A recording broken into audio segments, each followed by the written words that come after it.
नमस्कार शुभ सकाळ आज मंच कथार आ गोटे निराट सतकथा और गुरुत्वपूर्ण प्रसंग में चाषी भाई अनुरोध क्रमे मुझे भिडटी प्रस्तुत करुच्ची। देखु आज 12 जानुआरी 2026 मसीहा होगाकू जाऊँगी किंतु दुख परितापर विषय आज पर्यंत आम टांगी चौदार ब्लॉक रे कौन सी सोसाइटी रे धान मंडी ए पर्यंत खोलागला नहीं।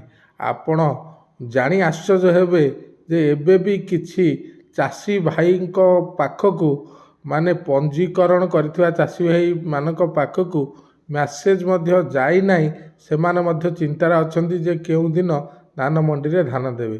तेणु आमर जी चेयरमैन अछंती टांगी चौदार ब्लॉक रो वीडियो महोदय को अनुरोध तुरंत आम टांगी चौदार ब्लॉक रे धान मंडी खोलियार व्यवस्था करंतु। कारण धान घरे रखिथिबा चाषी मानक पय आउ गोटे समस्या होउची जे राति हेला खेणी सेमानकू राति अनिद्रा हेकी हाथी दाउरू किपरि धान को निज वर्षकर फसल अमल को किपरि सुरक्षित रखिबे सेतिपय चाषी मानक मनरे गोटे चिंता रहउची। जेहेतु यह आम हाथी पाई गोटे चाषी भाई गोटे समस्या सृष्टि होउची।